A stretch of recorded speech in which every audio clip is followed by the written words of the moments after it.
رحمۃ اللہ علیہ ہیں۔ شاہ صاحب رحمۃ اللہ جیسا آدمی کہیں صدیوں میں پیدا ہوتا ہے۔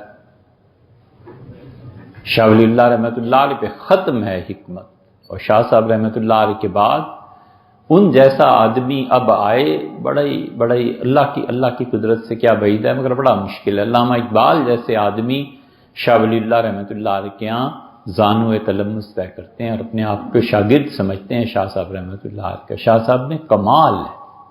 شاہ ولی اللہ رحمۃ اللہ جو کچھ لکھتے ہیں وہ اس کمال کے ساتھ لکھتے ہیں کہ ورڈ آرڈر جسے کہتے ہیں نا، وہ مرتب کیے ہیں۔ ان کی کتاب خیر کثیر ہے، خیر کثیر میں جو وجود اور علم کی بحث شاہ ولی اللہ رحمۃ اللہ نے کی ہے، کہیں ان کے مقابلے کے 2-4 آدمی ملتے ہوں گے 1200-1300 سال میں، کہیں، ورنہ شاہ ولی اللہ رحمۃ اللہ ہے تو کمال ہے۔ اس آدمی کا مسئلہ بیچارے کا کیا تھا؟ اسباب، وسائل اور ذرائع نہیں تھے، وگرنہ دنیا میں بتا کر جاتے کہ یہ چیزیں اور امت کے لیے جو کچھ انہوں نے لکھا ہے، اب بھی امت اگر اس کو اختیار کر لے تو ان کی نشأت ثانیہ میں کوئی رکاوٹ ہے ہی نہیں۔ آپ کبھی غور کیجئے گا، شاہ ولی اللہ رحمۃ اللہ علیہ جس زمانے میں دلی میں اسلامی معیشت پہ نظریات پیش کر رہے تھے کہ اکانومی ایسے ٹھیک کرنی ہے، ٹھیک وہ زمانہ بنتا ہے جب کارل مارکس اور اینگلز اور یہ لوگ انگلینڈ میں، جرمنی میں بیٹھ کر لکھ رہے تھے کہ دنیا میں سرمایہ داری کا وجود کیسے ختم کیا جا سکتا ہے اور مارکسزم کیسے جاگ سکتا ہے۔ یہ ایک ہی زمانے کے افراد ہیں۔ فرق کہاں پڑا کہ فرق یہ پڑا کہ شاہ ولی اللہ رحمۃ اللہ علیہ کی جو کتابیں ہیں وہ اب تک نہیں چھپ سکیں ساری۔ ہم اتنے مردہ ہیں، ہم اتنے مرے ہوئے لوگ ہیں، ہم ایسی قوم ہیں جس کو جتنے جوتے پڑے ہیں اتنا ہی کم ہے۔ اب تک شاہ ولی اللہ رحمۃ اللہ علیہ کی ساری کتابیں نہیں چھپی۔ یہ حال ہے ہمارا۔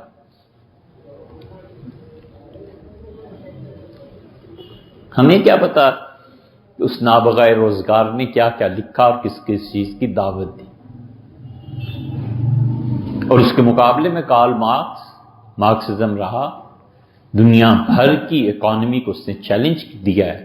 اور اب بھی چین کو دیکھ لیں، یہودیوں کو دیکھ لیں، سود کے نظام کے کس قدر خلاف ہیں یہ لوگ، یا جو کچھ بھی ان کے ہاں ہو رہا ہے، یہ کارل مارکس نے ایک کتاب لکھی اور اینگلز کو اطلاع دی اپنے دوست کو کہ میں نے اپنی کتاب مکمل کر لیا، تو اس نے بڑی ناراضگی کا اظہار کیا۔ اس نے لکھا کہ شکر ہے تمہاری جان چھٹی۔ ہم میں سے کتنے لوگ ہیں جو لندن گئے ہوں گے اور کبھی مارکس کی قبر بھی دیکھی ہوگی کہ یہ تاریخ کا ایک حصہ ہے۔ سوہو میں ابھی بھی وہ چوبارہ موجود ہے جہاں بیٹھ کے اس نے کتاب لکھی تھی، وہ سیڑھیاں موجود ہیں جہاں وہ گرا تھا، وہ پھاٹک کب تک ہے جہاں پہ لوگوں نے اسے اٹھایا بے ہوشی کے عالم میں، تو اس نے کہا کہ اتنے دن سے میں نے کھانا نہیں کھایا۔ دنیا میں بڑے لوگ ایسے تھوڑا ہی پیدا ہوتے ہیں، فقیرین کا وہ خمیر ہی الگ ہوتا ہے جو خدا اٹھاتا ہے۔ اس نے اپنی کتاب کو چھپوایا، اپنی ساس کی کچھ چیزیں بیچ کے اور بیوی کی، تو سننی تو پڑتی ہے نا، پھر جب بڑے کام کرنے ہو تو ایسے تو ہوتا ہی ہے۔ اور پھر ساس نے سنائی اسے کہ یہ کیا گھر کی چیزیں بیچ دی، لیکن اس کی کتاب نے جو انقلاب پیدا کیا ہے دنیا میں، علامہ اقبال نے لکھا ہے، ایک جگہ ابلیس کی مجلس سے شورا میں وہ ایک شعر لائے ہیں،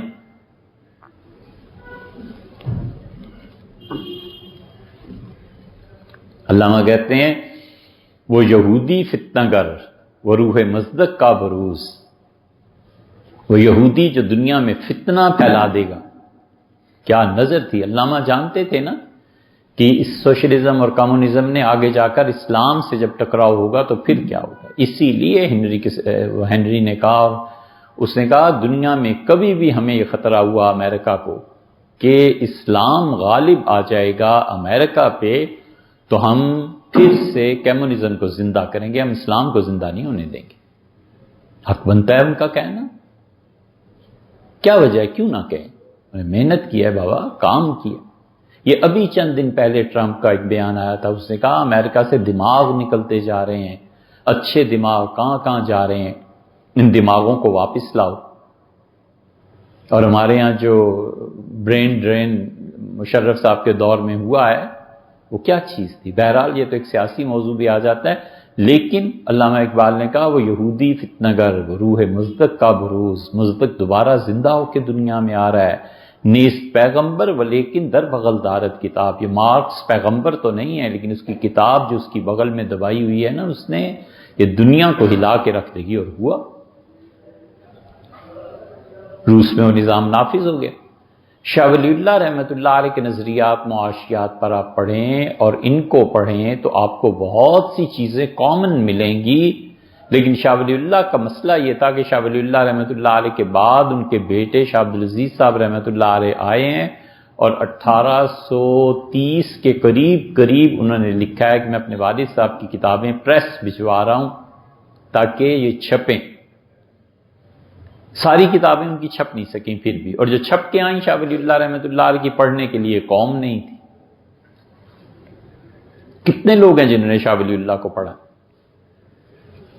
تو قوموں کے عروج اور زوال کا فلسفہ اور ان اکابر کی تعلیمات اور معاشیات خاص طور پہ جن کا موضوع رہا کچھ بھی نہیں۔ اور شاہ ولی اللہ رحمۃ اللہ علیہ میں کمال ہے، ان کے زمانے میں دلی پہ 7 مرتبہ حملہ ہوا، قتل عام ہوا، لیکن کیا مجال ہے کہ اس شخص کی تحریر میں کہیں کوئی یہ اپسٹ سارا جو نظام ہو گیا تھا، کہیں اس کا شائبہ بھی ہو۔ دریا بہ رہا ہے، سمندر ہے علم کا کہ ٹھاٹھے مار رہا ہے کچھ نہیں۔ اور دوسری طرف حضرت مرزا مسعود جان جانا رحمۃ اللہ علیہ امام تھے اپنے زمانے میں تصوف۔ شاہ ولی اللہ نے لکھا ہے ایک جگہ رحمہ اللہ کہ مجھے تہجد کی نماز میں پوری دنیا ایسے دکھائی گئی جیسے ہتھیلی ہوتی ہے، اس میں سب سے روشن چراغ جو اس امت کا تھا ایک دل تھا۔ میں نے اس دل پہ ہاتھ رکھ کے فرشتوں سے پوچھا کہ یہ کون ہے جس کی روشنی امت میں پھیل رہی ہے؟ انہوں نے کہا یہ دلی میں آپ کے ہمسائے میں۔ ان کا کون؟ ان کا حضرت مرزا مظہر جانا۔ اتنے بڑے بڑے لوگ ہوتے ہیں جن کے دل میں اتنی طاقت ہوتی ہے اللہ نے رکھی کہ پوری امت کو وہ ایک ڈگر، ایک راہ، ایک نمائندہ، لیکن کیا کریں اللہ کو منظور نہیں ہوتا۔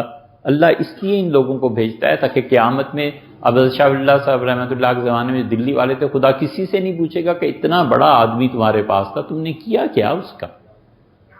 تو یہ عبدالعزیز صاحب رحمۃ اللہ نے کتابیں بھیج دی اپنے والد کی، چھپ گئی، لیکن شاہ ولی اللہ کی ساری کتابیں اب تک نہیں چھپی۔ کیا وجہ ہے؟ وجہ یہ کہ ہمیں کوئی علم سے دلچسپی تھوڑا ہی ہے۔ اقوام نظریات پہ چلتی ہے، قوم میں وزن جان ہو نا پھر شاہ ولی اللہ رحمۃ اللہ نے اپنے متعلق خود حجت اللہ البالغہ میں لکھا ہے کہ میری پیدائش کے دن قریب تھے اور میرے والد اور والدہ کھانا کھا رہے تھے،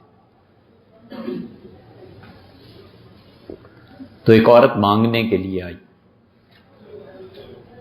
تو میرے والد نے آدھی روٹی اسے دی، تو میری روح نے والد کی روح سے کہا کہ آپ کو پتہ نہیں بابا میں دنیا میں آنے والا ہوں، تو آپ میرے لیے اتنا تو کریں کہ اسے پوری روٹی دے دیں۔ تو میرے والد نے پوری روٹی دی۔ یہ تو شاہ ولی اللہ صاحب رحمۃ اللہ لکھتے ہیں کہ میں جو اس عالم شعور میں اپنے ماضی پہ غور کرتا ہوں تو والدہ کے پیٹ میں جو میں اللہ کو یاد کیا کرتا تھا مجھے اب تک یاد ہے۔ یہ ساری چیزیں ہیں۔ روح کے مدرکات بڑے قوی ہوتے ہیں۔ سیر الاولیاء میں لکھا ہے، نظام الدین اولیاء رحمۃ اللہ علیہ کے یہاں یہ معمول تھا کہ وہ ظہر کی نماز سے پہلے جو کچھ خانقاہ میں ہوتا تھا سب تقسیم کر دیتے تھے، چھٹی، کوئی چیز نہیں رکھتے تھے۔ تو وہ سونے کے لیے جانے لگے تو ایک آدمی نے اپنی گزارشات پیش کی کہ حضرت یہ چیزیں ہیں اور پیسہ اس کے لیے چاہیے، تو فرمایا دیکھو اللہ کچھ بھیجے تو ہم تمہیں دیں گے۔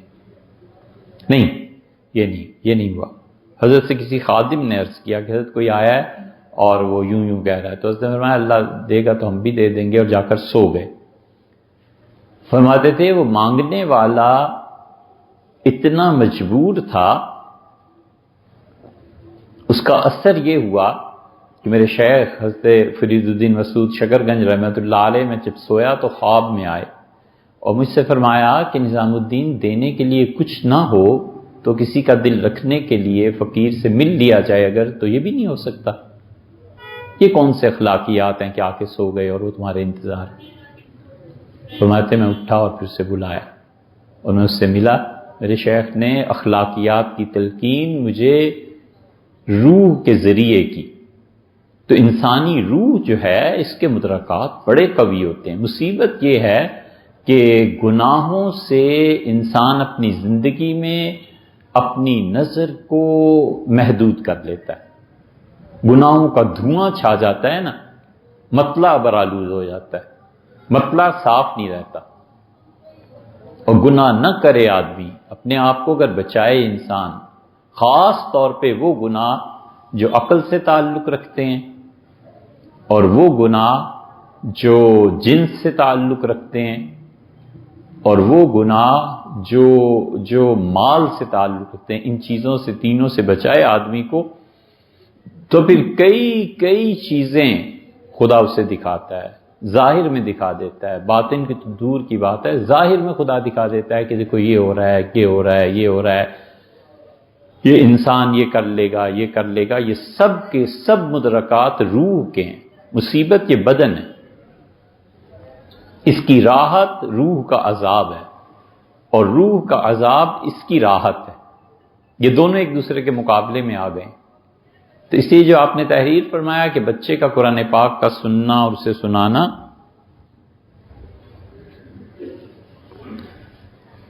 اس کے بڑے گہرے اثرات بچوں کی روح قبول کرتی ہے. اسی لیے شریعت منع کرتی ہے کہ جب کوئی بیوی امید سے ہو جائے تو اس کے ساتھ جھگڑا کرنا، لڑائیاں، یہ سب چیزیں. دوسری مؤثر چیز جو بچوں پہ اثر کرتی ہے وہ دودھ کس کا پیتے ہیں. یہ دودھ کا پینا بہت معنی رکھتا ہے.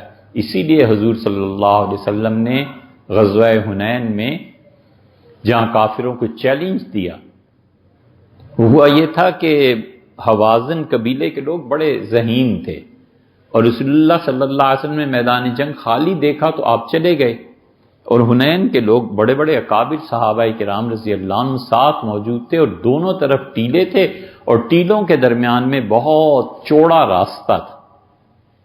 مسلمان بڑھتے چلے گئے اور حوازن میں جو بوڑھے تھے نا تجربہ کار، انہوں نے کہا انہیں بڑھنے دو اور خاموشی سے دونوں ٹیلوں پہ بیٹھ جاؤ. جب مسلمان صحیح طرح اندر چلے گئے تو انہوں نے اٹھ کے وہاں سے تیر اندازی شروع کر دی. وہ جو پیچھے جانے والے تھے صحابہ کرام رضی اللہ عنہ پیچھے کو بھاگے، جو آگے والے تھے وہ آگے کو، رسول اللہ صلی اللہ علیہ وسلم درمیان میں آ گئے. 10,000 سے زیادہ لوگ تھے مسلمان صحابہ رضی اللہ عنہ، اور 70 آدمی 80 آدمی رسول اللہ صلی اللہ علیہ وسلم کے پاس رہ گیا، کوئی رہا ہی نہیں. اتنی شدید تیر اندازی تھی. اس موقع پہ آپ کو چیلنج کیا گیا تو آپ نے بالکل تنے تنہا اپنا گھوڑا یا خچر جو تھا اس کی لگام پکڑی اور بالکل کافروں میں چلے. اور آپ نے اسی لیے سیدنا علی رضی اللہ عنہ کہتے ہیں جب لوگوں کے سر کٹتے تھے اور تلواروں سے کلائیاں کٹتی تھیں تو ہم رسول اللہ صلی اللہ علیہ وسلم کے پیچھے پناہ لیتے تھے، ہمارے لیے پناہ گاہ ہوتے تھے. وہ اتنے جرت مند تھے. یہ غالباً مسلم میں آیا ہے حضرت علی رضی اللہ عنہ کا قول. تو رسول اللہ صلی اللہ علیہ وسلم وہ چیلنج جب انہوں نے دیا آگے، آپ نے فرمایا تم کیا سمجھتے ہو مجھے؟ اور پھر فرمایا کہ انا النبی لا کذب، میں جھوٹا نبی نہیں ہوں، میں نے کوئی جھوٹا دعویٰ نہیں کیا ہے، ڈر جاؤں تم سے پیچھے بھاگ جاؤں. انا ابن عبدالمطلب، میں عبد المطلب کا پوتا ہوں. انا ابن العواتق، پھر فرمایا میں نے عاتقاؤں کا دودھ پیا ہے. ایک جگہ ہے فرمایا انا ابن الفواطم، میں نے فاطماؤں کا دودھ پیا ہے. رسول اللہ صلی اللہ علیہ وسلم کو دودھ پلانے والی 13-14 عورتیں ہیں، ان میں فاطمہ نام کی اور عاتقہ نام کی خواتین آتی ہیں. آپ نے کہا میں نے ان کا دودھ پیا ہے، تم کیا سمجھتے ہو میں پیچھے چلا جاؤں گا؟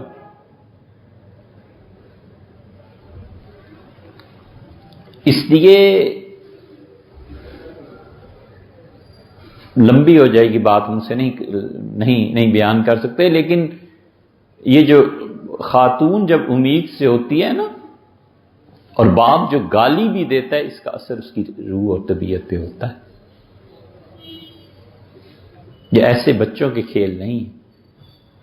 حضرت فرید الدین مسعود شکرگنج رحمۃ اللہ علیہ کہتے تھے، یہ تو حدیث میں بھی آیا ہے، حضور صلی اللہ علیہ وسلم نے فرمایا روحوں کی صفیں مرتب کی گئیں اور آدم علیہ السلام کو کہا گیا کہ یہ تمہارے بیٹے ہیں جو دنیا میں جائیں گے، اور پھر روحوں کا اجتماع ہوا اور اس میں آدم علیہ السلام کو کہا گیا یہ تمہارے بیٹے ہیں، اللہ نے کہا جنہیں میں نبوت دوں گا، تو انہوں نے اس میں ایک بیٹے کو دیکھا بہت بہت روشن اور نور ہی نور تھا، تو انہوں نے اس پہ ہاتھ رکھا اور کہا اللہ یہ کون ہے؟ تو کہا اللہ نے کہ یہ تمہارا بیٹا داؤد ہے، یہودیوں میں آئے گا، پیغمبر علیہ الصلوۃ والسلام۔ اس میں جب صفیں بنائی گئی انبیاء علیہ السلام کی اور پھر اپنے اپنے درجے کے مطابق، تو کسی نے حضرت فرید الدین مسعود شکرگنج رحمۃ اللہ سے پوچھا تھا کہ آپ کو وہ یاد ہے؟ ان کا ہاں مجھے یاد ہے۔ ان کا مجھے یہ بھی یاد ہے کہ میں اللہ کے قرب میں اتنا بے قرار ہوا کہ میں چاہتا تھا کہ میں انبیاء علیہ السلام کی صف میں چلا جاؤں، تو میں جب آگے بڑھا تو فرشتوں نے میری روح کو پر مارا اور کہا پیچھے رہو۔ یہ سب مدرکات ہیں اور یہ کوئی اتنی بڑی چیز نہیں ہے۔ ابن عربی رحمۃ اللہ نے بہت سی چیزیں، ابن عربی نے اپنے چچا کے متعلق لکھا ہے کہ میرے چچا نابینا تھے، بہت بوڑھے ہو گئے تھے، اور میں نے جتنے برس چچا کے ساتھ گزارے ہمیشہ فجر کی اذان میں وہ کہتے تھے اٹھو اور اذان دو، اور تھوڑی دیر میں اذانیں شروع ہو جاتی تھی۔ تو میں نے ایک دن چچا سے پوچھا کہ آپ تو نابینا ہیں، تہجد پڑھتے ہیں، اللہ کو یاد کرتے ہیں، میں امتحان کرتا رہا آپ کا کہ صبح صادق ہوئی اور آپ کی آواز آئی کہ اٹھو اور اذان دو، یہ کیا ہے؟ تو انہوں نے نہیں بتایا۔ پھر اصرار کیا تو ایک دن بڑی محبت سے مجھے کہنے لگے کہ ابن عربی میرے بیٹے محی الدین، جب تہجد کا وقت ختم ہوتا ہے نا تو اللہ کے عرش کے نیچے سے صبح کے لیے ایک خوشبودار ہوا چلتی ہے، تو جب خوشبو میں سونگتا ہوں تو سمجھ جاتا ہوں کہ اب وہ اللہ کی حضوری، تہجد کا وقت ختم ہوا اور اب جنت کی ہوائیں چلنا شروع ہوئیں تاکہ ہمارے علاقے میں صبح ہو جائے۔ یہ سارے روح کے مدرکات ہیں، ہوتا ہی ہے۔